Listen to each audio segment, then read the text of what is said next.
Pharyngeal arches are the 5 bars of condensed mesenchymal tissue interposed between the successive pairs of the pharyngeal pouches and grooves, clefts. Each pharyngeal arch gives rise to bone, cartilage, vascular, muscle, and nerve components. Pharyngeal grooves form concurrently around the stomodeal neck area on the lateral surface of the embryo where they approximate, but do not contact, the corresponding pharyngeal pouches. Pharyngeal pouches are the 5 pairs of endodermally lined out-pouchings of the pharyngeal gut that develop just posterior to the ruptured buccopharyngeal membrane and invade the laterally positioned mesenchyme. Primary palate, premaxilla, develops from the intermaxillary segment, formed by the fused median nasal swellings, as it grows down from the nose to form the nasal septum, columella, philtrum of the upper lip, labial tubercle, and into the mouth where anterior teeth supporting structures and gingiva develop. The primary palate is that triangular portion of the hard palate that is located behind the 4 incisor teeth and is bounded by imaginary lines drawn from the space between the lateral incisors and canine teeth of either side and extending to the incisive foramen. Stomodeal system includes the muscles of mastication and the structures within the mouth for ingesting and masticating food. This system also forms sounds produced by the larynx into speech for communication. Stomodeum is the primitive mouth cavity in the human embryo.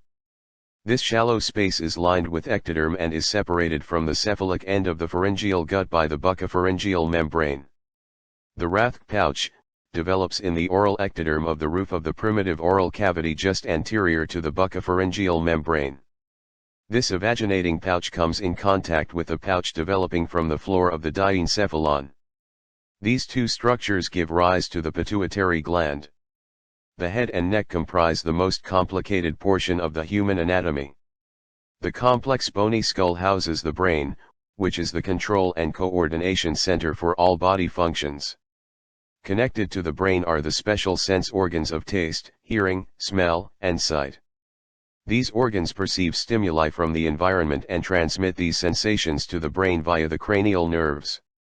Located in the head is the stomodeal system, including the muscles of mastication and the structures within the mouth for ingesting and masticating food. This system also forms sounds produced by the larynx into speech for communication. In addition, the face possesses a special system of muscles, the muscles of facial expression, whose coordinated contractions about the mouth, nose, and eyes convey our emotions. And finally, the nose serves as the point of entry to the respiratory system and olfaction and incidentally as an entranceway for dulces. Indeed, no other region of the body is so complex or performs so many complicated functions as the head and neck. Because of its intricate nature, the compactness of the region, the ramifications of anomalies and congenital defects, and the disease manifestations arising in the head and neck, perhaps no other region of the body is served by so many specialized areas of medicine and surgery. Understanding developmental processes in the head and neck is necessary for comprehending nerve-muscle relationships in normal patients as well as in those with congenital defects to arrive at the proper diagnosis and treatment. An understanding of the developmental processes that form the head and neck ultimately helps students assimilate and remember the vast amount of information necessary to master the study of head and neck anatomy. For example, understanding nerve-muscle relationships in development and subsequent muscle migrations away from their embryonic origin is of particular importance in the head and neck as it relates to adult morphology and as an explanation of congenital defects. Understanding these elements of development helps one arrive at sound reasoning for diagnosis and management of congenital defects about the head and neck as well as for treatment modalities of many disease manifestations. Descriptive language for head and neck development, terms that are applied in describing human development sometimes have been incorrectly carried over from descriptions of development in lower animals. Language used in describing the developmental anatomy of the head and neck may be particularly confusing to students who have not yet studied embryology. Early development within vertebrate animals is similar, indeed, to the untrained eye it would be difficult to distinguish an early human embryo from many of those of lower animals. For this reason, much of the terminology used in embryology is generally applied to all vertebrates, creating some confusion to the untrained individual in the specific study of human development. The term branchia, for example, literally means gill. Consequently, it is the term used to describe the embryologic development of gills in fish. This term is sometimes used in describing the embryologic formation of the head and neck in human beings.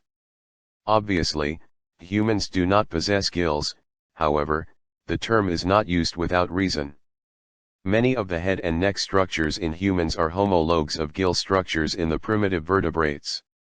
The equivalent term used in descriptions of human head and neck development is pharyngeal. This term, although not completely accurate, will be used in this text. The terms groove and cleft may also be used interchangeably, but this should not create misunderstanding. Genetic and molecular aspects of development. Related genes on all chromosomes control patterning, thus either facilitating or inhibiting normal development. A group of related genes located in the chromosomes of all cells are responsible for patterning, a term used to define the spatial relationship of specific predetermined periods of development. These genes are turned on or off as a result of intracellular and extracellular phenomena that cause them to be either activated or suppressed, thus facilitating or impeding the normal sequence of development. Homeobox genes.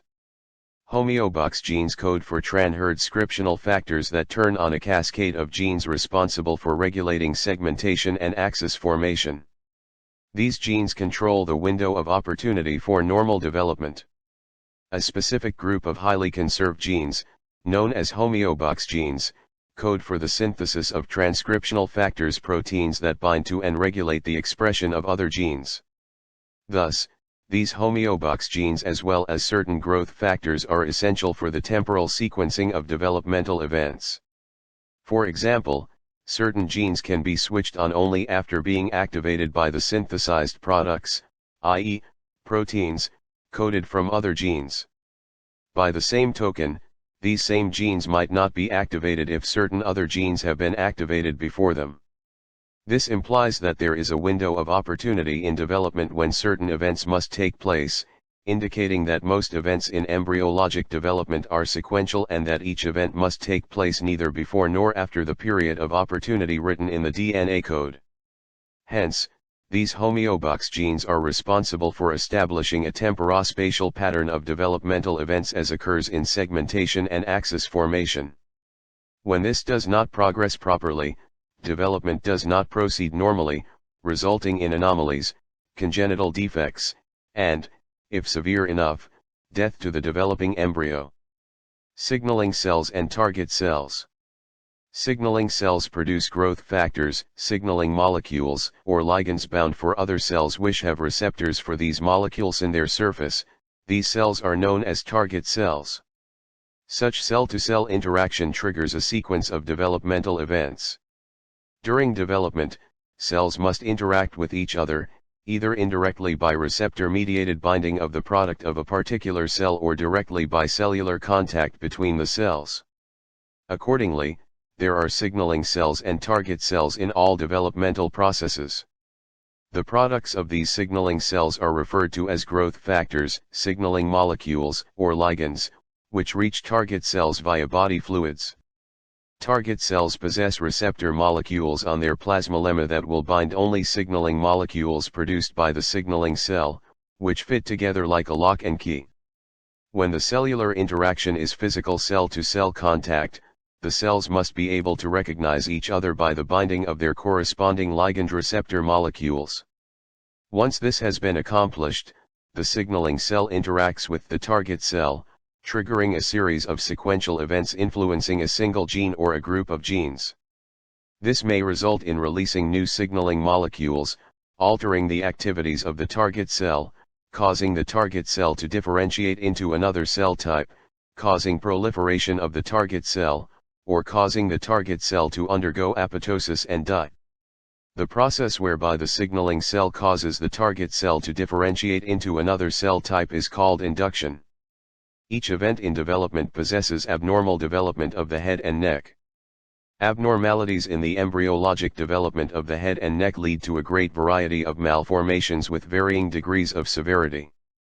The head and neck develop under the control of autosomal and sex-linked inheritance, modulated by the great influence of environmental factors.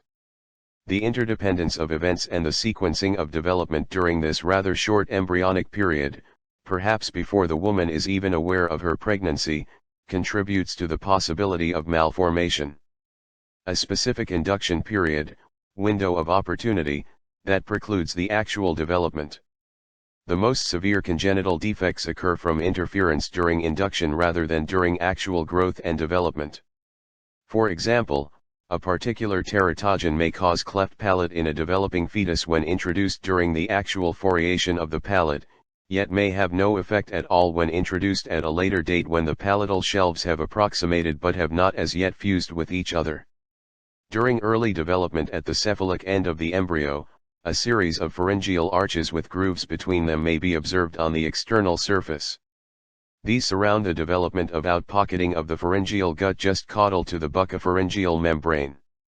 In the human embryo, the stomodeum or primitive mouth cavity, a shallow depression lined with ectoderm, is separated from the cephalic end of the pharyngeal gut by the buccopharyngeal membrane, which ruptures during the 4th week of gestation just anterior to the buccopharyngeal membrane. A midline diverticulum known as the Rathke pouch develops in the oral ectoderm of the roof of the primitive oral cavity. This evaginating pouch comes in contact with the pouch developing from the floor of the diencephalon. Further development of these two opposed structures gives rise to the pituitary gland. During the 4th and 5th weeks of gestation, as the buccopharyngeal membrane is degenerating, communication is established between the future oral cavity and the pharynx. Concomitant with this event, out-pouchings of the pharyngeal gut develop just posterior to the ruptured buccopharyngeal membrane, forming 5 pairs of pharyngeal pouches that invade the mesenchyme laterally. Although it was once thought that the neural crest cells of the pharyngeal arches were responsible for patterning skeletal components of the arches, it is now clear that the endodermal lining of the pharyngeal pouches regulates this patterning. Concurrent with the formation of the pouches in the pharyngeal wall, 4 pairs of grooves develop around the stomodeal neck area on the lateral surface of the embryo. These pharyngeal grooves bronchial groovesal invade the underlying mesenchyme approximating, but not contacting, their corresponding pharyngeal pouches. Invasion by the pouches and the grooves produces a condensation of mesenchymal tissue interposed between successive pairs of pouches and grooves, clefts.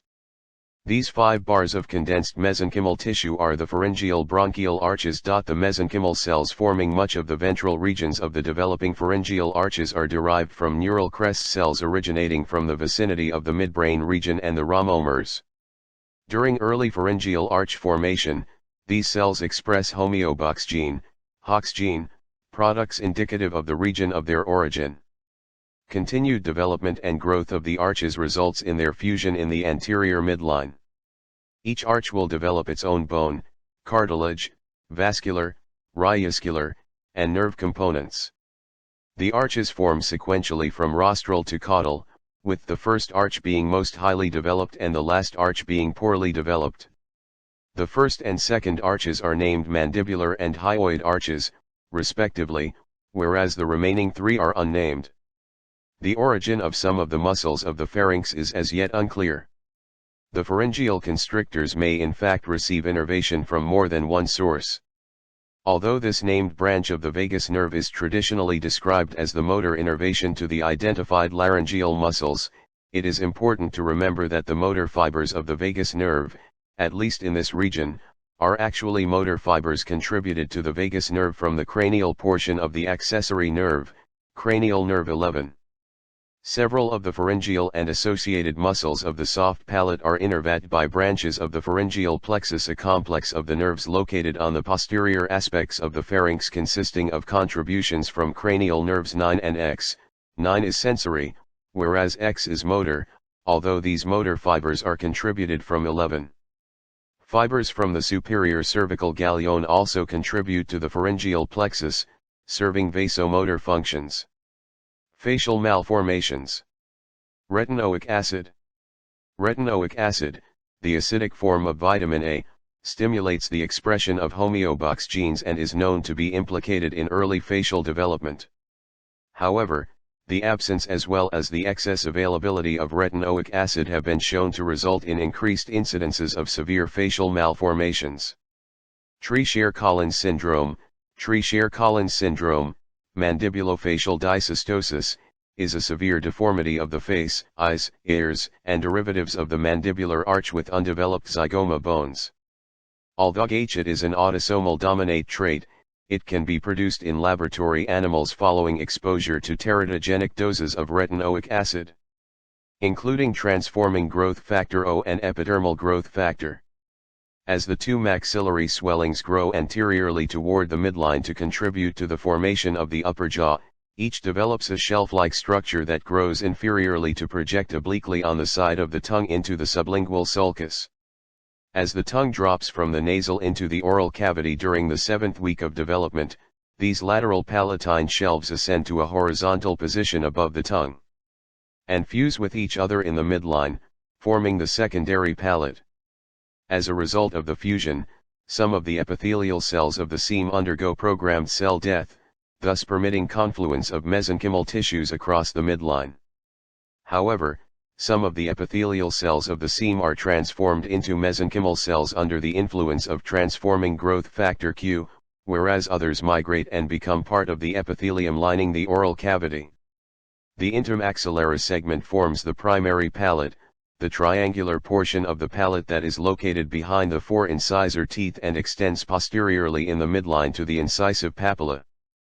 Fusion of the secondary palate with the primary palate separates the oronasal cavity into the nasal cavity and the oral cavity. Concomitantly, the nasal septum develops as a downgrowth within the nasal cavity and, as it fuses with the nasal aspect of the palatine shelves, it divides the nasal cavity into bilateral halves. As the nasal wall continues to develop, diverticula form and invade the maxillae, frontal, ethmoid, and sphenoid bones, giving rise to the paranasal sinuses. Cleft lip and cleft palate. These two malformations are the most common defects observed on the face. Cleft lip occurs in about 1 of every 1,000 births in the United States, being more prevalent in boys, 80%, than in girls. The incidence also seems to be related to increasing maternal age. The incidence of cleft palate is about 1 in 2,500 births. Unlike the differences noted with cleft lip, the cases observed in occurrence of cleft palate show girls, 67%, to be more prone to develop the defect than boys. Some evidence points to the fact that the slower development in the female, with palatal fusion being delayed 1 week, may contribute to this condition. Genetic and environmental factors play a large role in malformations of the lip and palate, however, space does not permit discussion of these factors here. Cleft lip may be observed only as a small notching of the lip to a unilateral cleft lip revealing the unfused maxillary process with the intermaxillary segment of one side. Malformation of more severe consequences results in bilateral cleft lip where neither of the maxillary swellings have fused with the intermaxillary segment. Extremely severe cases of bilateral cleft lip display the philtrum and the entire undifferentiated intermaxillary segment, which would have developed into the primary palate. Many cases of cleft lip present malformation of the primary palate and the anterior teeth. Rarely, the median nasal processes fail to fuse and proliferate, resulting in median cleft lip. Depending on the severity of the cleft lip and the structures associated with it, surgical repair is successful, although it may require several procedures. Cleft palate. Posterior, secondary, cleft palate, results from failure of the lateral palatine processes to fuse in the midline with the intermaxillary segment, thereby permitting direct communication between the oral and nasal cavities. Unilateral cleft palate results when one palatal shelf does not fuse with the intermaxillary segment. When both shelves fail to fuse with each other and the median nasal septum, bilateral palate results. Anterior, primary, cleft palate is a consequence of fusion failure between the primary and secondary palatal processes. Clefts of both anterior and posterior palates result from failure of fusion between the primary palate, palatal shelves of the secondary palate, and the median nasal septum. Varying degrees of clefting exist, the last described being most severe, and the least severe is observed simply as a bifid uvula. Factors producing cleft lip, with or without cleft palate, are distinctly different from factors producing cleft palate alone. A team approach, involving specialists in medicine, dentistry, social work, and speech therapy, are often used to correct and rehabilitate the more serious cases of cleft palate and/or cleft lip. Although it may take several surgical and dental procedures over a number of years, along with therapy, the results are usually good. Atlas, the first cervical vertebra, is greatly modified. The body is replaced by an anterior arch whose ventral surface possesses an anterior tubercle, whereas its dorsal surface presents the facet for the dens of the axis, thus permitting rotation. Superior facets articulate with facets on the occipital bone, whereas the inferior facets articulate with facets on the axis. Axis, the second cervical vertebra, is also modified to participate in the formation of the atlantoaxial joint.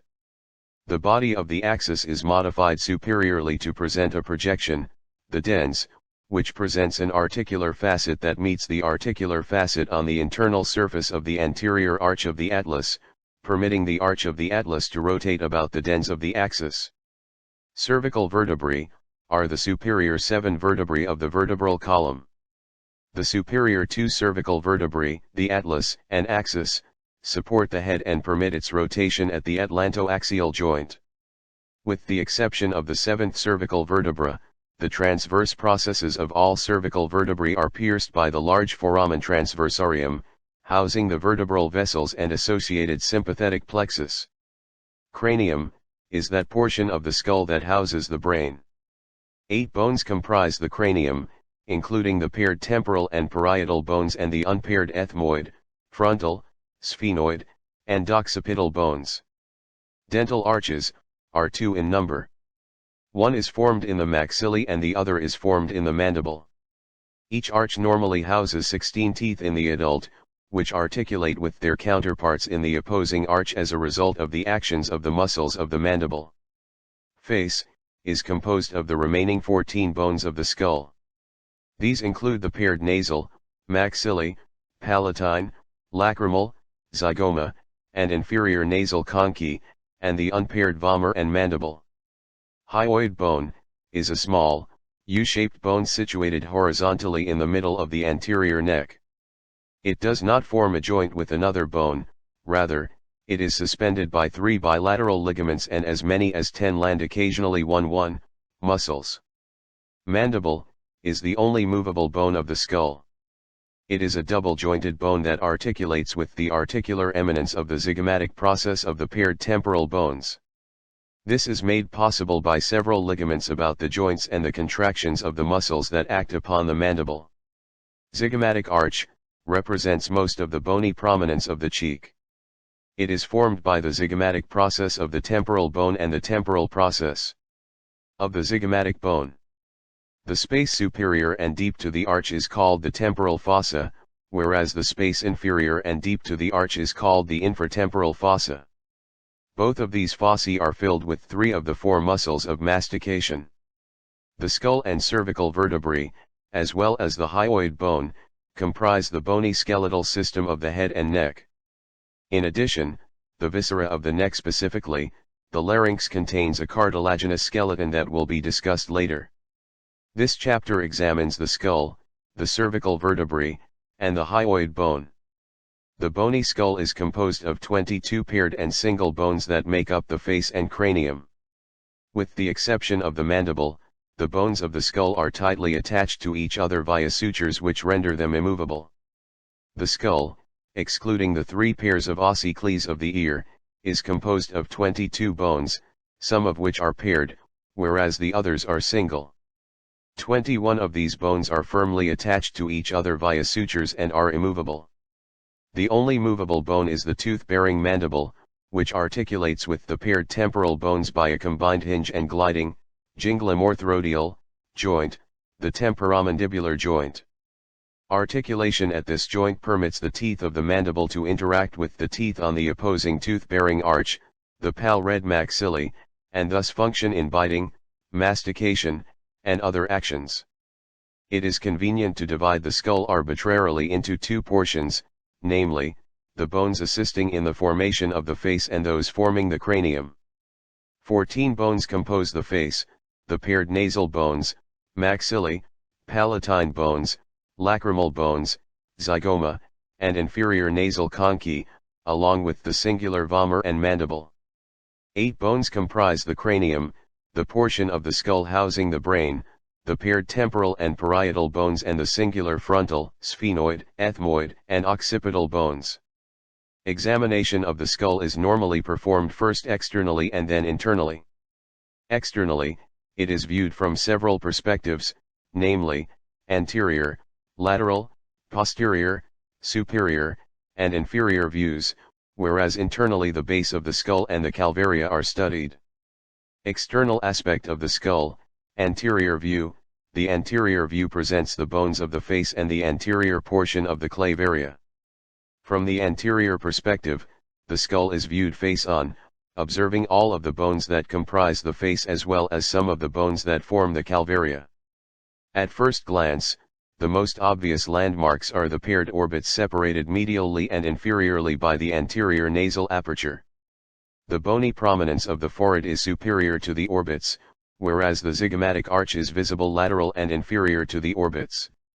An additional obvious feature is the presence of the teeth located in the upper and lower jaws. Bearing these landmarks in mind, one may now begin a thorough examination of the anterior aspect of the skull. The forehead is formed by the squamous part of the frontal bone, whose posterior aspect extends to the coronal suture. Here, the frontal bone articulates with the right and left parietal bones, which are separated from each other by the midline sagittal suture.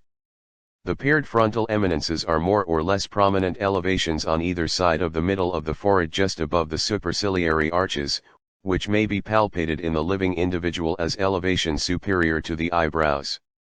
Between the superciliary arches is a rather smooth depressed area, the glabella.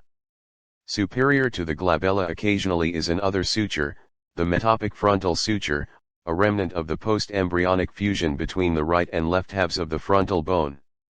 Inferior to the superciliary arch is the superior rim of the orbit. Orbit. The orbit is comprised of several bones, including portions of the frontal, maxilla, ethmoid, palatine, sphenoid, zygoma, and lacrimal. Its concavity houses the eyeball, orb, muscles, vessels, nerves, and connective tissue in the living. The orbit is a complex cavity formed by 7 bones, the maxilla, frontal, ethmoid, palatine, zygomatic, sphenoid, and lacrimal bones. It houses the eyeball, orb, and its associated muscles, vessels, nerves, and connective tissues. The medial walls of the orbits are parallel to each other, and to the sagittal suture, whereas their lateral walls are positioned approximately 45 degrees from their medial walls. Consequently, each orbit is widest anteriorly and narrowest posteriorly and may be envisioned to have the shape of a truncated pyramid. The anterior-most aspect of the orbit, or its base, known as the rim, is formed by 3 bones, the frontal, zygoma, and maxilla. The entire superior aspect of the rim is formed by the frontal bone, which is interrupted by the supraorbital foramen, or, frequently, the notch, located medially. This foramen transmits the supraorbital vessels and nerves. Most of the medial and about half of the inferior rim are formed by the maxilla, specifically its frontal and part of its orbital processes. The remaining inferior portion and most of the lateral portion of the rim are formed by the zygoma. The remainder of the orbit will be described in relation to its roof, floor, lateral and medial walls, and apex. The roof of the orbit is formed by a shelf of the frontal bone known as the orbital plate. 2 depressions are located anteriorly on the roof. The smaller medial one, known as the trochlear fovea, houses a small cartilage associated with the superior oblique muscle of the eye, and the larger depression, the laterally positioned lacrimal fossa, accommodates the lacrimal gland. The roof is completed posteriorly by a small portion of the lesser wing of the sphenoid bone. The lateral wall is composed of the greater wing of the sphenoid bone posteriorly and the zygomatic bone anteriorly. The line of fusion between the roof and the lateral wall is incomplete posteriorly, creating the superior orbital fissure, which is bounded also by the lesser wing of the sphenoid bone and the orbital plate of the frontal bone. The superior orbital fissure is traversed by cranial nerves 3, 4, 6, and the ophthalmic division of V, as well as small arterial branches and the superior ophthalmic vein. Similarly, a gap between the lateral wall and the floor of the orbit, the inferior orbital fissure, is formed by the greater wing of the sphenoid bone, the maxilla, the palatine bone, and the zygoma. The inferior orbital fissure transmits the maxillary division of cranial nerve V, the zygomatic nerve, infraorbital vessels, and the vein to the pterygoid plexus. The floor of the orbit is composed of the maxilla, palatine bone, and zygoma. In the middle of the floor, mostly on the orbital plate of the maxilla, is a depression, the infraorbital groove, which communicates with the infraorbital foramen via the infraorbital canal. The infraorbital vessels and nerve leave the orbit through the infraorbital canal. The medial wall of the orbit is formed by 4 bones, the maxilla, lacrimal, ethmoid, and sphenoid bones. Bordering the rim of the orbit medially, the frontal process of the maxilla and the lacrimal bone both participate in the formation of a depression, the fossa for the lacrimal SAE. This fossa is continuous inferiorly with the nasolacrimal canal. 2 small foramina, evident on the medial wall of the orbit at the ethmoidal frontal suture, are the anterior and posterior ethmoidal foramina. The anterior ethmoidal foramen transmits the anterior ethmoidal nerve and vessel, whereas the posterior ethmoidal nerve and vessel pass through the posterior ethmoidal foramen. The apex of the orbit consists of a single round opening, the optic foramen, through which cranial nerve 2, the ophthalmic artery, a branch of the internal carotid artery, as well as the carotid plexus, a sheath of autonomic nerve fibers wrapped around the artery, enter the orbit from the cranial vault. Nasal cavity. The nasal cavity lies in the midline below and between the orbits, covered by the paired nasal bones. Its medial wall is formed by the ethmoid bone, whereas its lateral wall is formed by the zygoma. The frontal bone forms the superior wall, whereas the maxilla forms the floor. The nasal cavity is below and between the 2 orbits. Anterosuperiorly, it is covered by the paired nasal bones, which articulate with one another in the midline, with the perpendicular plate of the ethmoid internally, as well as with the frontal process of the maxilla and the frontal bone. The nasal bones and the nasal cartilages form the bony and cartilaginous bridge of the nose. The cavity opens at its anterior extent via the anterior nasal aperture, piriform aperture, whose boundary is formed by the 2 nasal bones superiorly and the maxillae laterally and inferiorly. Inferiorly, at the midline of the anterior nasal aperture, the right and left maxillae fuse, forming a small, bony, nipple-like structure, the anterior nasal spine. Posteriorly, the nasal cavity extends to the posterior nasal aperture, or choanae, where, similarly, the horizontal plates of the palatine bones fuse in the midline to form the posterior nasal spines. The nasal cavity is divided in the midline into right and left halves by the nasal septum, composed of the perpendicular plate of the ethmoid anteriorly and superiorly and the vomer bone inferiorly and posteriorly. The sphenoid, maxillae, and palatine bones also make minor contributions to the bony nasal septum. The floor of each nasal cavity is formed by the horizontal plate of the palatine bone posteriorly and by the palatine process of the maxilla anteriorly. The incisive canals are located at the junction of the vomer with the anterior-most portion of the palatine process of each maxilla. These canals transmit the descending septal arteries and the nasopalatine nerves, which course along on both sides of the nasal septum. The 2 incisive canals open on the oral palatal surface of the maxillae in the midline just posterior to the interproximal aspect of the central incisors, at the incisive foramina housed in the incisive fossa. The lateral wall of the nasal cavity is rather complex because it contains foramina communicating with the sinuses, meatusas, which form air passages in an antero-posterior direction, and their overlying turbinate bones, known as conchae. Several bones, listed in an antero-posterior direction, participate in the formation of the lateral wall, the maxilla, lacrimal, ethmoid, and palatine bones, the medial pterygoid plate of the sphenoid, and the inferior nasal concha. The ethmoid bone has turbinate bones, the superior and middle conchae, protruding into the nasal cavity. Lateral, deep, and inferior to these conchae are air passages, the meat uses. The superior meatus extends as far as the middle concha, and it communicates with the posterior ethmoid air cells. The space below and deep to the middle nasal concha and sup.0 rear to the inferior nasal concha is the middle meatus. This meatus communicates indirectly with the anterior ethmoidal air cells, directly or indirectly with the frontal sinus, and with the maxillary sinus via the opening, ostium, of the maxillary sinus. The space lateral and inferior to the inferior nasal concha is the inferior meatus, which extends as far inferiorly as the floor of the nasal cavity. The nasolacrimal canal opens into the anterior portion of the inferior meatus. Face. The face is formed by 14 bones, the paired nasal bones, zygoma, lacrimal bones, maxillae, palatine bones, inferior nasal conchae, and the singular vomer and mandible. The portion of the face between the inferior rim of the orbit and the upper teeth is formed primarily by the maxillae. Just inferior to the rim is the infraorbital foramen.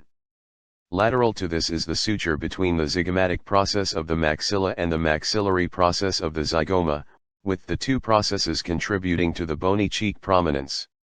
The inferior-most aspects of the two maxillae house the 16 maxillary teeth, forming the upper dental arch. Each maxilla contains a central and a lateral incisor and a canine, whose single root forms a prominent tuberosity on the maxilla, known as the canine eminence. Medial to the canine eminence is a fossa superior to the two incisors, the incisive fossa, and a similar fossa located lateral to the canine eminence, known as the canine fossa. The maxillary dental arch also houses 2 premolars and 3 molars. Teeth of this arch articulate with those of the mandible, the only bone of the skull that possesses the capacity to move. The right and left halves of the mandible each contain a central and lateral incisor and a canine, whose single root is demarcated on the mandible as the canine eminence. Similarly to the maxillae, medial to this eminence, is the incisive fossa. 2 premolars and 3 molars complete the mandibular dental arch. At the level of the second premolar of the mandible is the mental foramen, through which the mental nerve and vessels exit the mandibular canal. Occasionally, a line indicating the mental symphysis may be observed in the midline inferior to the interdental septum between the 2 central incisors, extending through the mental protuberance or point of the chin. This represents the line of fusion of the right and left halves of the mandible during embryogenesis. The oblique line, the angle, and the anterior border of the mandible are also evident from this view. Lateral view. The lateral view displays the cranial vault with some of the sutures between the various bones making up the cranium, some of the bones of the face, and the bones forming the zygomatic arch. From the lateral aspect, the skull is viewed in profile. The large cranial vault is evident, as are the bones of the face. Various suture lines may be observed, namely, the coronal suture, between the frontal and parietal bones, which ends in the sphenoparietal suture at the greater wing of the sphenoid. Another suture, separating the squama of the temporal bone from the parietal bone, is the squamosal suture, which arches posteriorly, ending in the lambdoidal suture separating the occipital and parietal bones. Continuous with the lambdoidal suture inferiorly is the occipitomastoid suture, separating the mastoid portion of the temporal bone from the occipital bone. The anterior border of the temporal squama participates in the formation of the sphenosquamosal suture, delineating its fusion with the greater wing of the sphenoid. 2 lines, the superior and inferior temporal lines, arch across the frontal and parietal bones, indicating sites of attachment of the temporal fascia and temporalis muscle, respectively. This region of the skull lies deep to the zygomatic arch and constitutes the medial wall of a large region known as the temporal fossa. Temporal fossa.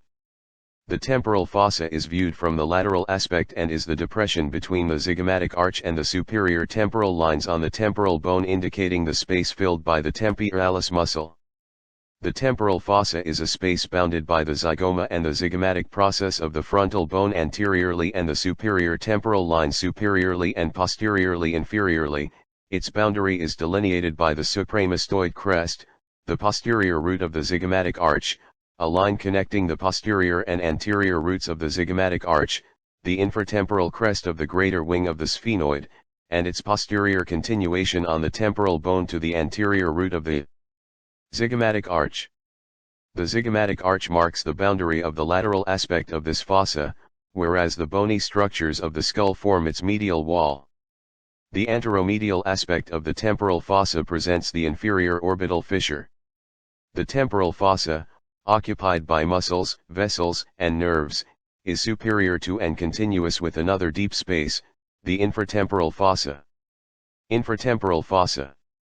The space deep and inferior to the zygomatic arch, when viewed from the lateral aspect, represents the infratemporal fossa. Medially, it is bounded by part of the maxilla, lateral pterygoid plate of the sphenoid bone, and the pterygomaxillary fissure. This space houses the medial and lateral pterygoid muscles, and the insertion of the temporal is muscle. This space is located inferior and deep to the zygomatic arch. Its contents include the muscles of mastication, their vascular and nerve supply, as well as other structures of the deep face. The anterior boundary of the infratemporal fossa is the infratemporal surface of the maxilla and the deep surface of the zygomatic bone. Medially, it is bounded by the lateral surface of the lateral pterygoid plate of the sphenoid, the maxillary alveolar border, and a gap, the pterygomaxillary fissure.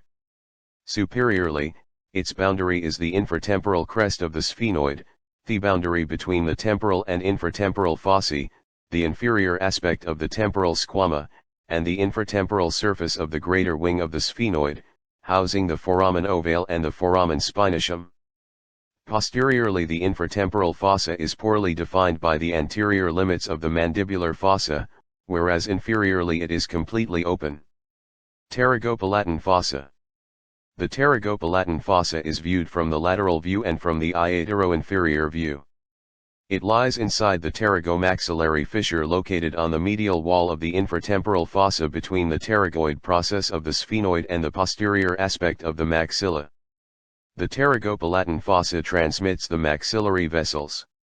Entrance into the pterygopalatan fossa is gained via a gap, the pterygomaxillary fissure, which transmits the maxillary vessels. This fissure is located on the medial wall of the infratemporal fossa and is formed by the interval between the pterygoid process of the sphenoid and the convex posterior aspect of the maxilla. The fossa is pyramidal in shape and is enclosed by three bones, the maxilla and palatine bones, and the pterygoid process of the sphenoid.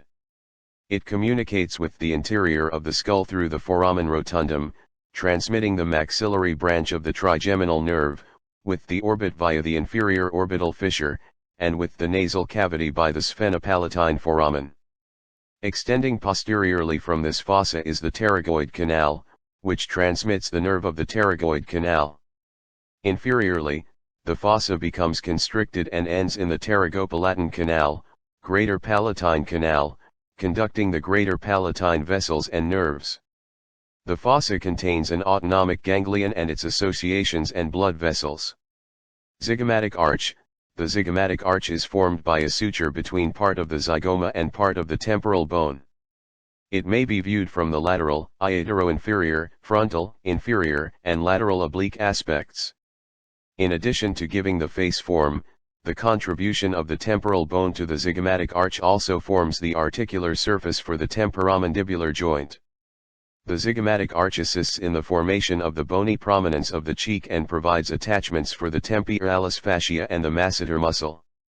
The zygomatic arch is formed by the temporal process of the zygomatic bone and the zygomatic process of the temporal bone, which are joined to each other by a suture positioned more or less 45 degrees to the vertical just medial to the suture. In the temporal fossa, the temporalis muscle passes to insert on the mandible. The zygomatic process of the temporal bone arises from two or, according to some, 3 roots. The anterior root ends in front of the mandibular glenoid fossa in a round prominence, the articular eminence, which is the region of articulation of the mandibular condyle with the temporal bone. The posterior root continues further posteriorly, passing above the external auditory meatus and lateral to the mandibular fossa.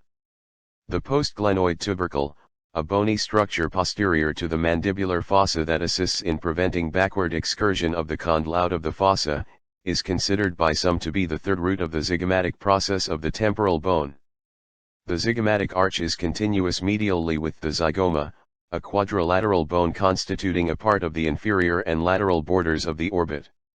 The superior border is formed by the frontal process of the zygoma and the inferior border by its maxillary process. The zygomaticofacial foramen, frequently 2 foramina, pierces the body of the zygoma and transmits the zygomaticofacial nerve and vessels. On its orbital aspect, the zygomatic bone presents the 2 zygomatico-orbital foramina, which transmit nerves and vessels to the zygomaticofacial and zygomaticotemporal foramina. The latter foramen opens on the medial, temporal, surface of the zygomatic bone, and through it the zygomaticotemporal nerve and vessels enter the temporal fossa. The zygomatic bone articulates with the zygomatic process of the maxilla, which describes an arched line, the zygomatico-alveolar crest, as it curves inferiorly to meet the alveolar portion of the maxilla. Mastoid and styloid processes. The region just posterior and inferior to the external ear canal is the mastoid process, serving as an attachment site for several muscles. Anterior to the mastoid process is a long pointed bone directed inferiorly and anteriorly into the space of the neck. This is the styloid process, which serves as an attachment site for several muscles and ligaments related to movements of the mandible, hyoid bone, tongue, and pharynx. The external acoustic meatus, and the surrounding lateral aspect of the tympanic portion of the temporal bone are wedged between the mastoid process and the posterior root of the zygomatic process of the temporal bone just posterior to the mandibular fossa. This oval-shaped opening transmits the cartilaginous external ear canal leading to the tympanic membrane. Behind and inferior to the external acoustic meatus is the mastoid process, which serves as a region of attachment of several muscles. On its posterior aspect the mastoid foramen is frequently present, transmitting emissary veins. The styloid process, located anterior to the mastoid process, is a long, sharp, pointed, circle-shaped bone directed inferiorly and anteriorly. It gives attachment to several muscles and ligaments that assist in regulation of the excursion and movements of the mandible, hyoid bone, tongue, and pharynx. Between the mastoid and styloid processes is a constant foramen, the stylomastoid foramen, transmitting the facial nerve. Posterior view, the occipital bone and the sagittal and lambdoidal sutures are observed from the posterior view. However, the foramen magnum is not. It may be observed from the latero-inferior view and viewing the base. Many of the muscles of the posterior neck attach to the occipital bone as indicated by the nuchal lines. When the skull is observed from a posterior view, the foramen magnum is not visible. However, it may be observed in a latero-inferior view and from viewing the base of the skull. The most obvious features present are the posterior aspects of the sagittal suture and the lambdoidal suture, the former separating the paired parietal bones from each other and the latter acting as the dividing line between the occipital and parietal bones. Occasionally, one or more small islands of bone, known as sutural bones, Wormian bones, are present in the apex of the lambdoidal suture, where it is met by the inferior extent of the sagittal suture. Enclosed by the diverging lines of the lambdoidal suture is the flat, shell-shaped portion of the occipital bone, the squama. A thick ridge, known as the superior nuchal line, extends to bisect the occipital squama into superior and inferior halves. At the midpoint, the right and left superior nuchal lines meet in a bony point, the external occipital protuberance. A thin ridge of bone on the occipital squama, known as the external occipital crest or median nuchal line, runs directly inferiorly, to terminate at the posteromedial ridge of the foramen magnum. At the midpoint of the external occipital crest, the inferior nuchal line extends laterally, representing the superior border of attachment for three muscles of the back of the neck.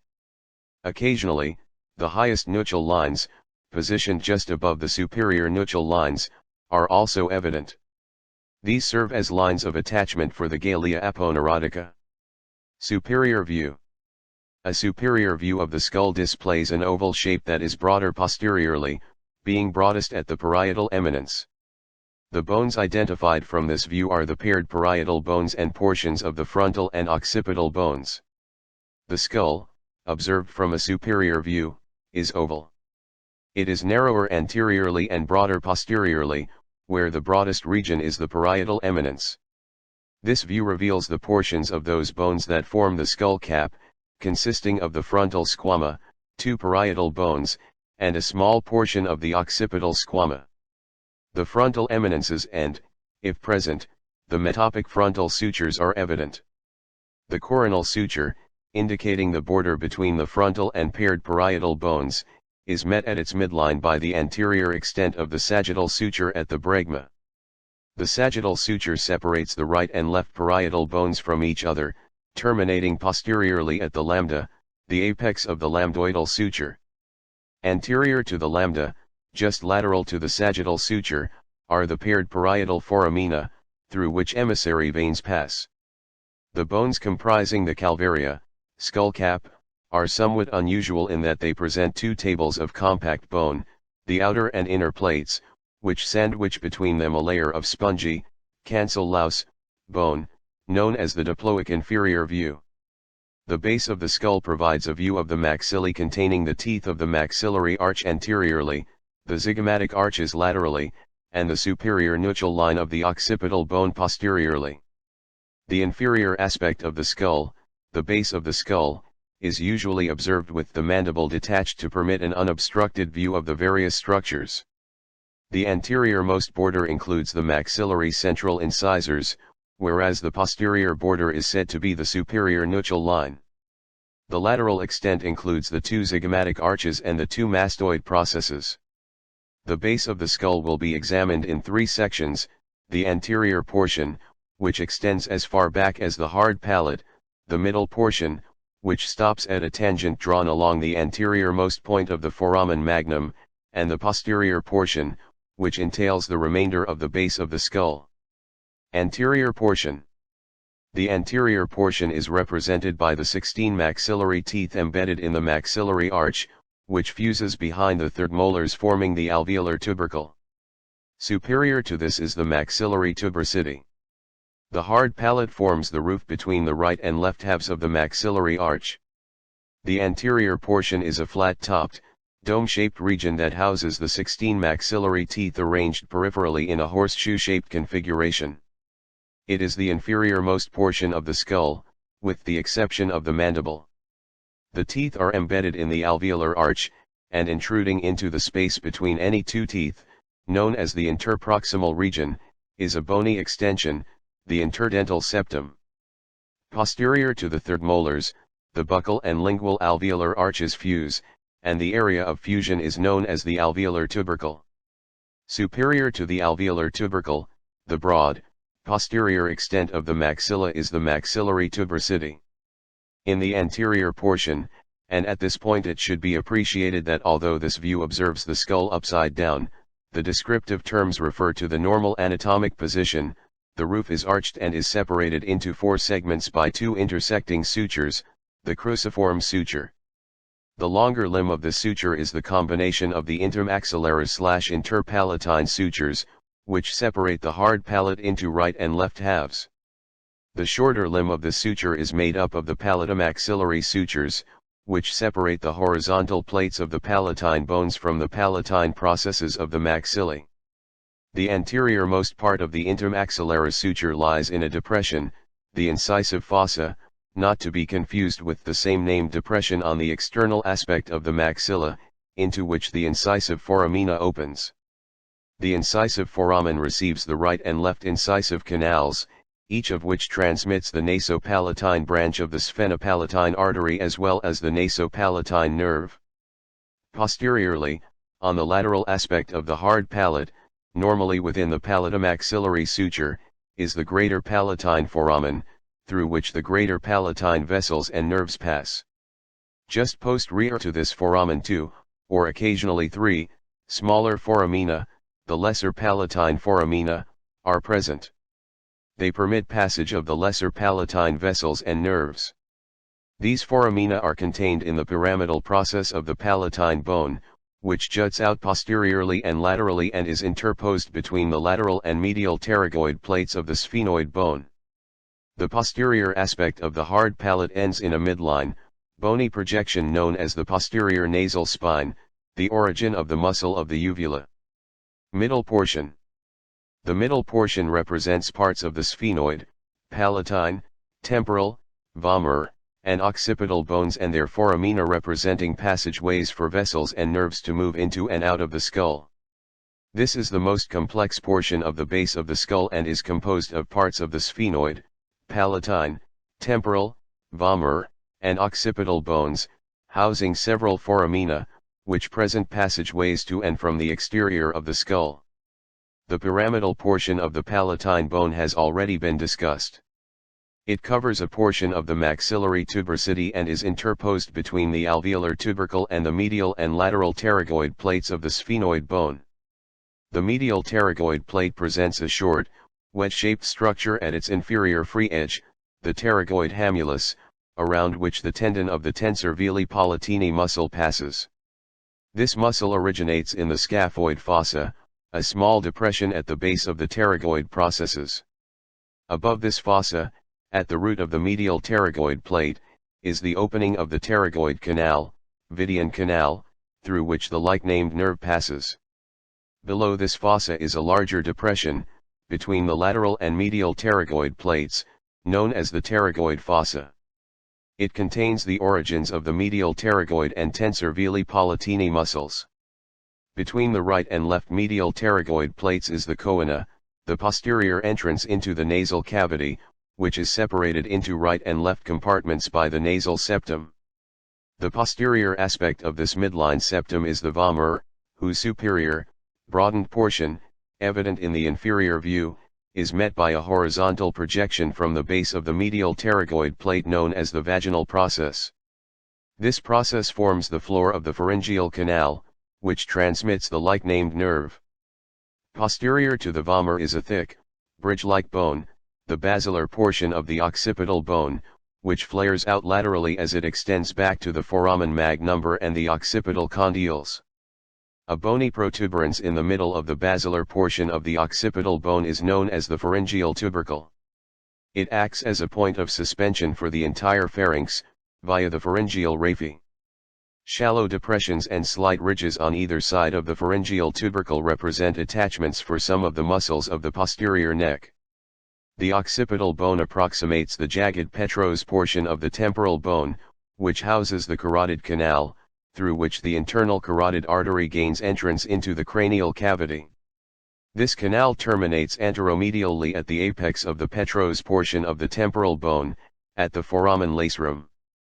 This foramen, obstructed in the live individual by a cartilaginous plate, is formed by the junction of the temporal, occipital, and sphenoid bones. Small arterial branches to the meninges and emissary veins from the cavernous sinus are said to pass through it. The petrous portion of the temporal bone articulates anteriorly with the sphenoid, forming a groove that passes backwards and laterally, finally disappearing as a canal in the petrous bone. This groove and canal house the cartilaginous portion of the auditory tube. A ridge of bone, the spine of the sphenoid, forms the lateral border of this groove and is perforated by the foramen spinaceum, through which the middle meningeal artery and recurrent meningeal branch of the mandibular division of cranial nerve V gains entrance into the cranial cavity. The foramen ovale, located just anterior and medial to the foramen spinaceum, pierces the greater wing of the sphenoid and permits the passage of the accessory meningeal artery and the mandibular division of the trigeminal nerve. Lateral to the foramen ovale is the flat portion of the greater wing of the sphenoid and part of the root of the zygomatic arch of the temporal bone. These form part of the roof of the infratemporal fossa. The lateral border of this table turns upward at nearly a right angle, forming a ridge, the infratemporal crest, which marks the boundary between the infratemporal and temporal fossae. The sphenotemporal suture passes diagonally across this ridge. Posterior to this table is a deep depression, housed in the tympanic and squamous portions of the temporal bone, the mandibular fossa, glenoid fossal. This depression accepts the articular disc and, indirectly, the condyle of the mandible, thus participating in the formation of the temporomandibular joint. The squamotympanic fissure passes diagonally across the mandibular fossa. Approximately halfway through its course, a thin wedge of bone, the inferior-most tip of the tegmen tympani, protrudes through this fissure, thus creating two new fissures, an anterior, petrosquamous, and a posterior, petrotympanic, fissure. The petrotympanic fissure transmits the chorda tympani branch of cranial nerve 7 and the anterior tympanic branch of the maxillary artery. The anterior border of the mandibular fossa is represented by the articular eminence of the zygomatic process and the posterior extent by the postglenoid tubercle, which is, according to some, the posterior root of the zygomatic arch. Curving inferiorly and posteriorly from the postglenoid tubercle is the free edge of the tympanic portion of the temporal bone. Posterior portion, the occipital bone and its foramen. Magnum and occipital condyles, which articulate with the atlas and the mastoid and styloid processes, form most of the posterior portion. Again, many foramina are positioned in the posterior portion. This portion contains the foramen magnum, the occipital condyles, the styloid and mastoid processes, and the region of the occipital squama as far superiorly as the superior nuchal line. The occipital condyles, which are located on either side of the foramen magnum, articulate with the atlas. Directly in front of and superior to each condyle is the hypoglossal canal, which traverses the bone in a posteromedial direction and transmits cranial nerve 12 and a meningeal artery. Just posterior to the condyle is a depression, the condylar fossa, which may or may not be perforated by the condylar foramen, through which emissary veins pass. Lateral to the hypoglossal canal is the jugular foramen, formed by the jugular notch of the occipital and the jugular notch of the temporal bones. Several important structures pass through this foramen, namely, cranial nerves 9, X, and 11, the inferior petrosal and transverse sinuses, draining into the jugular bulb, the expanded terminus of the internal jugular vein, and some meningeal arteries. Just lateral to the large jugular foramen is the small stylomastoid foramen, wedged between the needle-shaped styloid process and the thick, cone-shaped mastoid process, through which cranial nerve 7 leaves the skull. The mastoid process also gives rise to several muscles, one of which originates from a deep cleft, the mastoid notch, on the medial aspect of the process. Medial to this cleft is the groove for the occipital artery. This groove is bordered medially by the temporo-occipital suture and laterally by the ridge of bone separating the groove from the mastoid notch.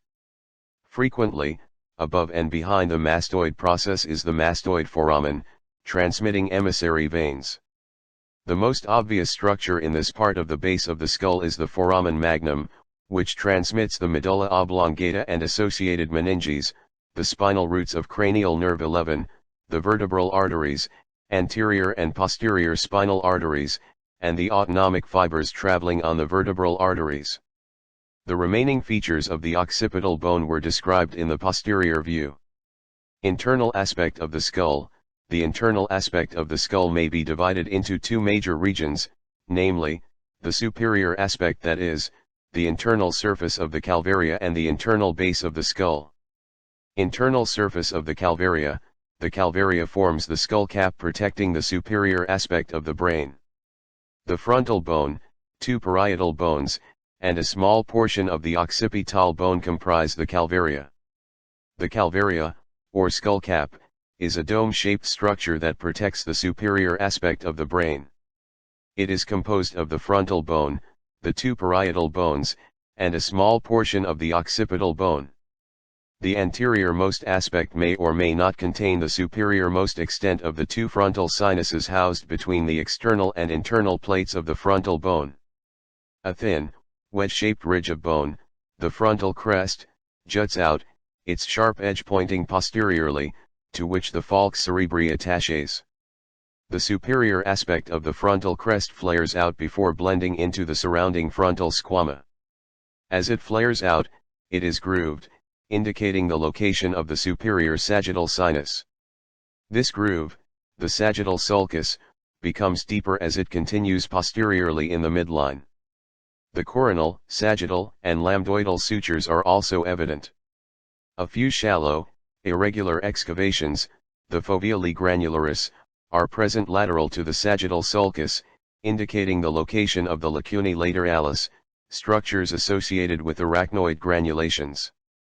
The lateral aspects of the cranial vault are grooved by branches of the meningeal vessels. Internal base.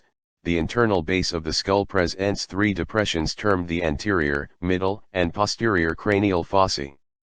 These depressions house different lobes of the brain. The internal base of the skull is arranged as three depressions positioned in an antero-posterior direction, each lower than the one preceding it, the anterior, middle, and posterior cranial fossae. In the living individual, the internal base and calvaria are lined by a periosteodural membrane, which is reflected onto itself to form venous sinuses. These sinuses leave their marks on the bones as grooves, one of which, the sagittal sulcus, was mentioned previously.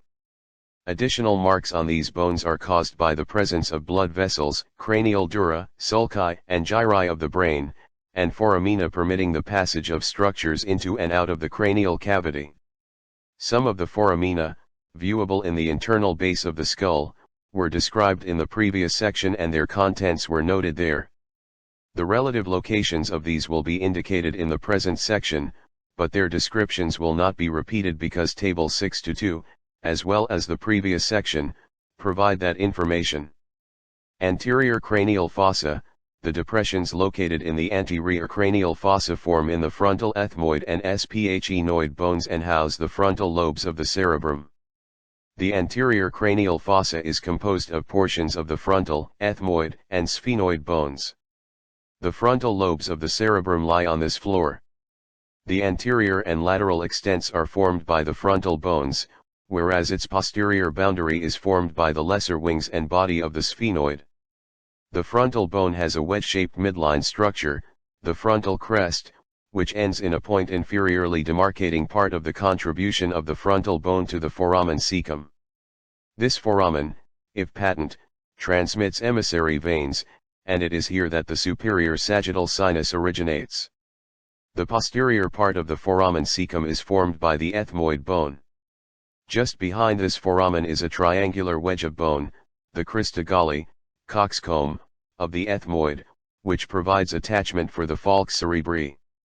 The base of the crista galli sits in a depression between the two orbital plates of the frontal bone. The floor of this midline depression is known as the cribriform plate of the ethmoid. As its name implies, this plate is perforated by numerous olfactory foramina, which transmit the olfactory nerves to the olfactory bulbs that occupy this depression. A small, triangular plate of bone extends anteriorly from the body of the sphenoid bone. The apex of this bony triangle, the ethmoidal spine of the sphenoid bone, contacts the posterior-most part of the crista galli. Thus, it is interposed between the orbital plates of the frontal bone and the cribriform plate of the ethmoid. The ethmoidal spine blends laterally into the lesser wings of the sphenoid. Posteriorly, the lesser wings of the sphenoid bone terminate in a curved knife edge, the inferior aspect of which contains the sphenoparietal sinus. The lesser wing of the sphenoid becomes broader medially, ending in the blunt, rounded anterior clinoid process, forming a ledge above the middle cranial fossa. This process forms the most anterior attachment of the tentorium cerebelli. Middle cranial fossa. The middle cranial fossa is formed by the lesser wings extending to the greater wings of sphenoid, part of the temporal and parietal bones. The temporal lobes of the brain rest in the floor of the middle cranial fossa. The middle part of the fossa is occupied by the sella turcica, housing the pituitary gland. The floor of the middle cranial fossa, which supports the temporal lobes of the brain, is at a lower level than and extends anteriorly underneath the anterior cranial fossa. Anteriorly, the middle cranial fossa is limited by the lesser wings of the sphenoid, the anterior border of the groove for the optic chiasma, and the anterior clinoid processes. Laterally, it extends to the greater wing of the sphenoid, the squamous portion of the temporal, and the inferior part of the parietal bones. Posteriorly, it is limited by the dorsum celli of the sphenoid and the superior aspect of the petrous portion of the temporal bone. Most of the center of this fossa is occupied by the sella turcica of the sphenoid, spreading anterolaterally and posterolaterally to its wall. The body of the sphenoid is sculpted in the midline to form the sella turcica, whose deepest portion is known as the hypophyseal fossa. The anterior wall of the sella turcica, the tuberculum celli, is almost vertical and bears a lateral projection on each side, known as the middle clinoid process. The posterior wall of the sella turcica, the dorsum celli, juts up and bears two small, knob-like projections known as the posterior clinoid processes. These processes provide attachment for the tentorium cerebelli. The chiasmatic groove leads laterally into the optic foramen, through which the optic nerve, the central artery of the retina, and the ophthalmic branch of the internal carotid artery, with its associated sympathetic plexus, enter the orbit. Immediately lateral to the optic foramen, the diagonal gap between the lesser and greater wings of the sphenoid is known as the superior orbital fissure, which transmits cranial nerves 3, 4, 6, and the ophthalmic division of V, along with the ophthalmic veins. Posterior to the superior orbital fissure is the foramen rotundum, through which the maxillary division of the trigeminal nerve exits the cranial fossa. Two additional foramina, the foramen ovale and foramen spinaceum, lie posterolateral to the foramen rotundum in the sphenoid bone. Medial to the foramen ovale is the foramen lacerum, which is, at times, formed into an incomplete canal by a piece of bone, the lingula, jutting out posteriorly from the body of the sphenoid. The lingula, at its origin, participates in the formation of a ridge forming the lateral border of a shallow groove for the internal carotid artery. Posteriorly, the lingula approximates the most medial region of the petrous portion of the temporal bone, the anterior surface of which bears a slight depression known as the trigeminal impression, for the trigeminal nerve ganglion. Lateral to this impression is a small groove on the anterior, deep surface of the petrous portion of the temporal bone. The groove opens posteriorly into a canal, the hiatus of the facial canal. Above and lateral to the hiatus is a bony prominence, the arcuate eminence, overlying the superior semicircular canal. The thin, bony roof of the tympanic cavity partly surrounds, laterally and anteriorly, the arcuate eminence and is known as the tegmen tympani.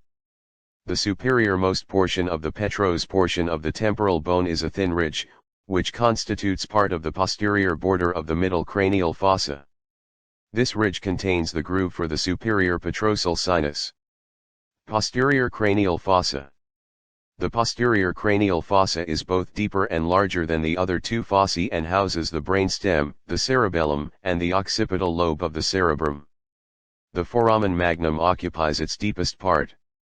Additionally, the jugular foramina are located in this fossa. The posterior portion of the internal base of the skull is the posterior cranial fossa. Forming it are parts of the occipital, temporal, and parietal bones plus a small contribution from the sphenoid bone. This fossa houses the brainstem, cerebellum, and the occipital lobe of the cerebrum. The foramen magnum is located at its deepest part. The remainder of the internal base of the skull is referred to as the posterior cranial fossa. It is formed by the occipital, temporal, and parietal bones, along with a small contribution from the sphenoid bone immediately anterior to the foramen magnum. The somewhat concave clivus extends upward to articulate with the sphenoid. Along the lateral aspect of this basilar portion of the occipital bone, as it approximates the petrous portion of the temporal bone, is the groove for the inferior petrosal sinus.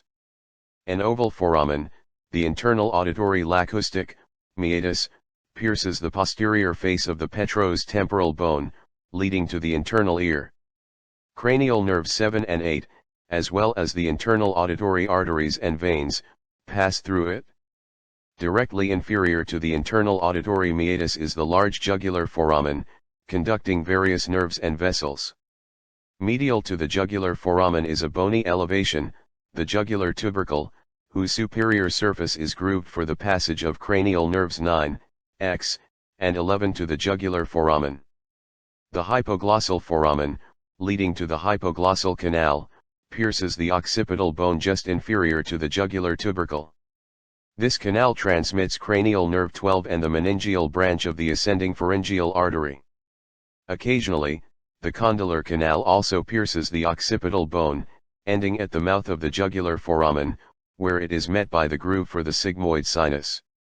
This groove describes a sigmoid-shaped curve on the occipital and neighboring temporal and parietal bones, where it continues as the groove for the transverse sinus. Usually the groove on the left is somewhat shallower than the one on the right. Near the midline of the posterior wall of the posterior cranial fossa, the groove for the transverse sinus makes a 90-degree arc and turns superiorly to end in the groove for the superior sagittal sinus. At the region where the transverse sinus turns superiorly is a large protuberance, the internal occipital protuberance, which marks the intersection of two linear bony elevations forming a cross, the cruciate eminence. The cruciate eminence divides the region into 4 concavities. The lower concavities serve as the housing of the 2 cerebellar hemispheres and are known as the cerebellar fossae, whereas the 2 superior depressions mark the location of the occipital lobes of the cerebrum. The lower leg of the cruciate eminence, extending from the internal occipital protuberance to the posterior lip of the foramen magnum, is the internal occipital crest, which receives the attachment of the falx cerebelli. The mandible, jaw bone, the only movable bone of the skull, houses the 16 adult mandibular teeth. It is a double-jointed bone articulating with each of the paired temporal bones forming the temporomandibular articulation, thus bringing the lower dental arch into occlusion with the upper dental arch. The mandible, forming the skeleton of the chin, is one of the largest bones of the skull and the only movable one. The mandible houses the 16 lower teeth and, via its articulation with the temporal bone, brings the lower dentition into intimate contact with the upper dental arch. The mandible consists of a horseshoe-shaped, horizontally placed body and 2 rami projecting upward and backward, and 6 to 10. The 2 rami are suspended from the skull by a series of bilateral ligaments and muscles. These limit the excursion of the bone and simultaneously provide great versatility of motion by permitting a plethora of movements, including opening, closing, protrusion, retraction, lateral excursion, and a limited degree of rotation. The mandible presents an external and internal surface. The external surface will be described first. The horseshoe-shaped body presents a fusion line in the anterior midline, between the 2 central incisors, known as the symphysis menti, mandibular symphysis, the inferior extent of which is triangular and is referred to as the mental protuberance, or the point of the chin. The base of the mental protuberance forms the anterior-most portion of the inferior border of the mandible and is somewhat concave in the midline but presents 2 small, bony projections laterally, the mental tubercles.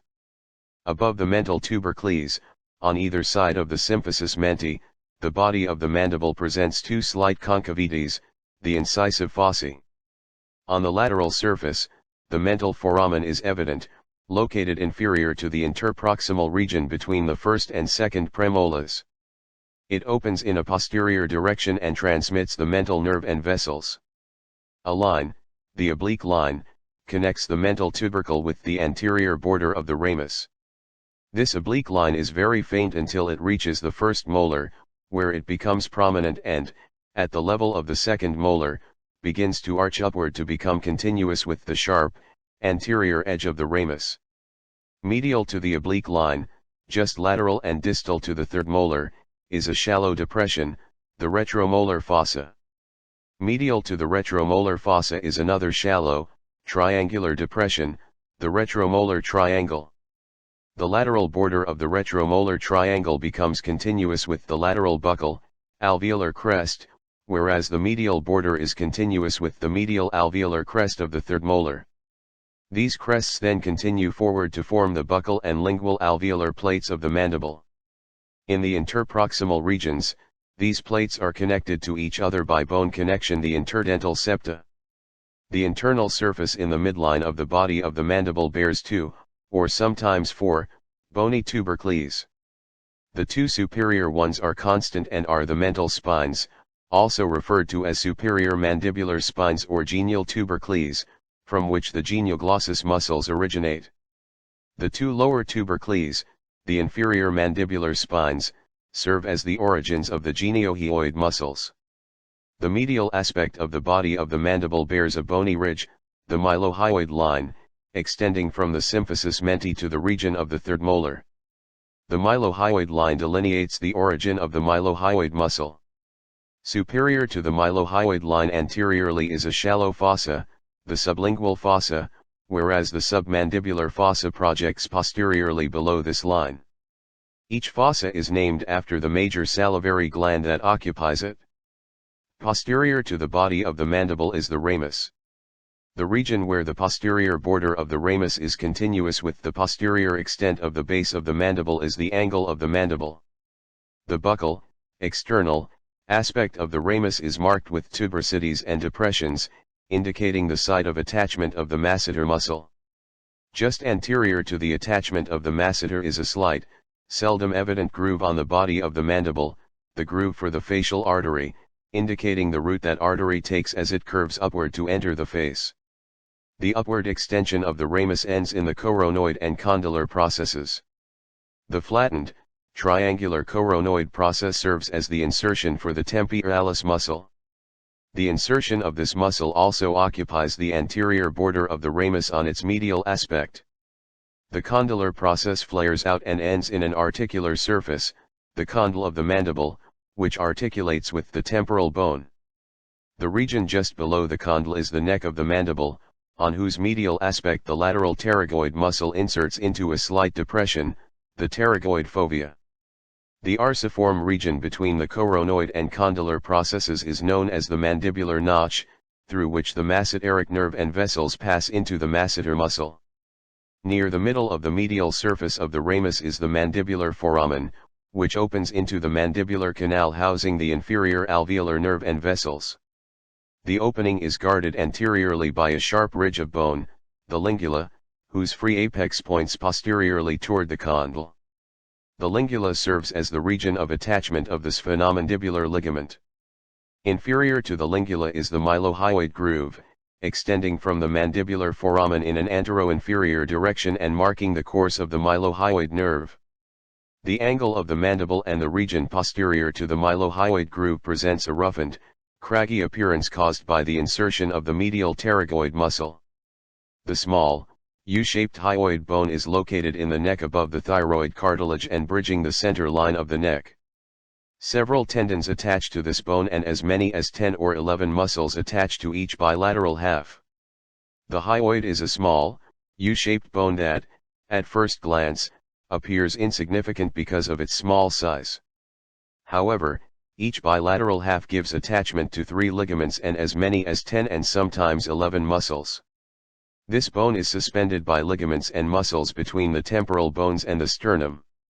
It consists of 5 parts, the quadrilateral, median body, corpus, and 4 cornua, horn, the 2 greater and 2 lesser cornua, horns, the 2 greater and 2 lesser cornua. The 2 greater horns, directed posteriorly, end in a tubercle and are attached by a cartilaginous connection earlier in life. The cartilage ossifies in middle-aged individuals. The lesser cornua, small nipple-like structures pointing cranially and posteriorly, are attached to the articulation of the greater cornua with the body. Frequently, an anterior midline vertical ridge divides the body of the hyoid bone into right and left halves. The inferior border of the body is flat except for a small, cranially directed middle one and concavity. The following muscles attach to the body: genioglossus, via a few tendinous lips, geniohyoid, hyoglossus, levator of the thyroid gland, when present, mylohyoid, omohyoid, sternohyoid, and thyrohyoid.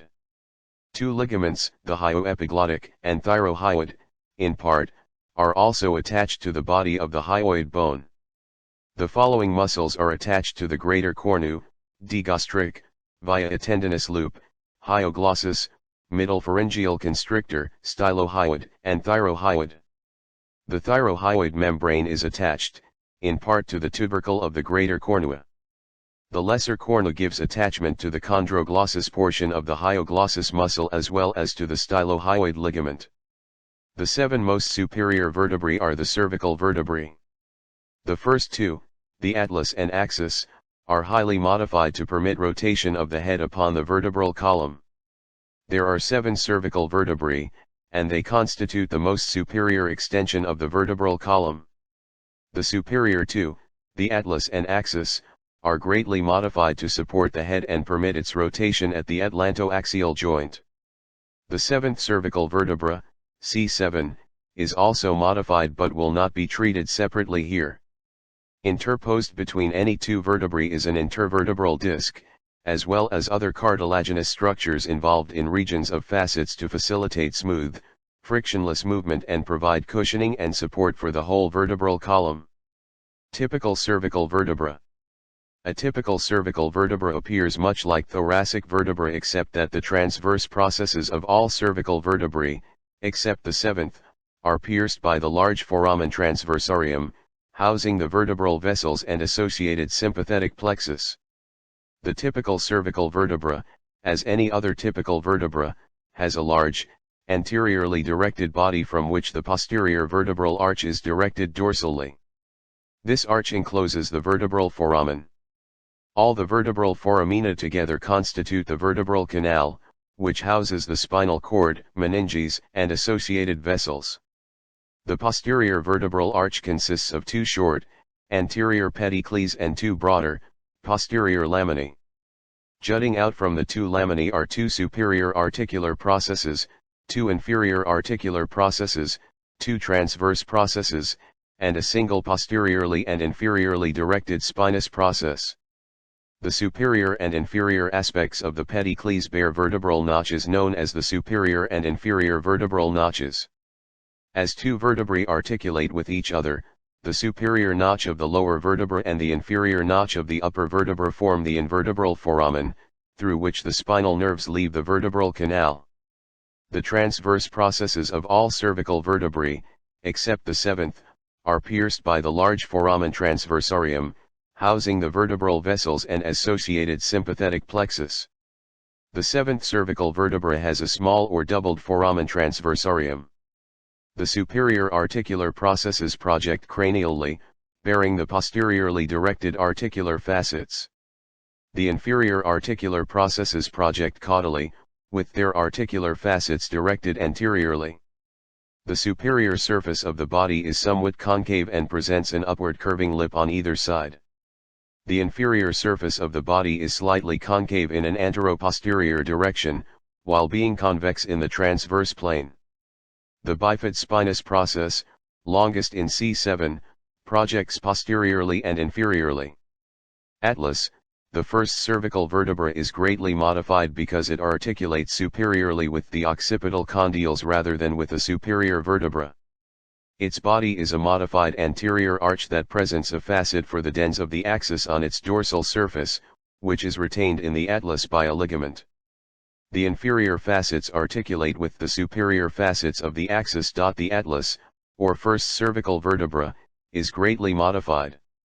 The body is replaced by an anterior arch, whose ventral surface possesses an anterior tubercle, whereas the dorsal surface presents the facet for the dens of the axis. The anterior arch is connected to the posterior arch via the right and left lateral masses, which bear the superior and inferior articular facets. The superior facets articulate with the occipital condyles, and the inferior facets articulate with the superior articular facets of the axis. The dens is retained in the atlas by the transverse ligament of the atlas, a fiber sling that is attached to a tubercle on the medial surface of each lateral mass. The transverse processes of the atlas are very long and bear the foramina transversarium for the passage of the vertebral artery and associated structures. The superior surface of the posterior arch possesses a groove for the passage of the vertebral artery to enter the foramen magnum. The posterior arch ends in the small posterior tubercle, representing the remnant of the spinous process. Axis, the second cervical vertebra, is modified to help form the atlantoaxial joint. The body is modified, forming the tooth-like dens which articulates with the anterior arch of the atlas. The spinous process is large and bifid, and it serves for the attachment for the many muscles responsible for head movements. The axis, or second cervical vertebra, is also modified to participate in the formation of the atlantoaxial joint. The body of the axis is modified superiorly to present a cranial tooth-like projection, the dens, which is notched posteriorly to accept the transverse ligament of the articular facet of the atlas's anterior arch. The pedicles are modified atlas. Anteriorly, the dens possesses an articular facet that meets the superiorly because they are overlaid by the superior articular facets, and the vertebral notches of this surface are very shallow. The inferior vertebral notches, however, are very deep. The transverse processes of the axis are short and possess only a single tubercle, but otherwise they are unremarkable. The spinous process is large and bifid, and it serves for the attachment of many muscles responsible for various movements of the head. Don't stop.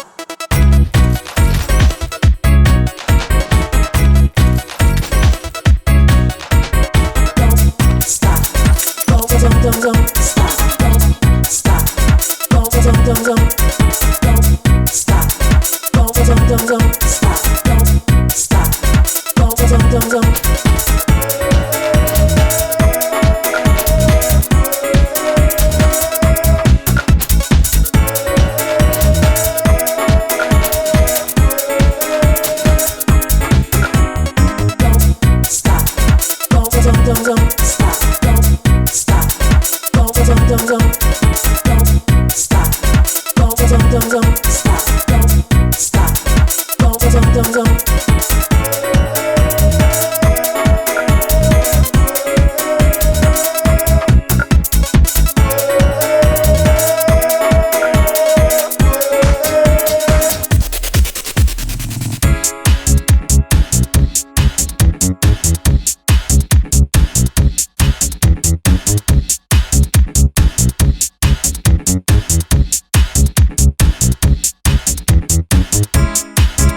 don't stop.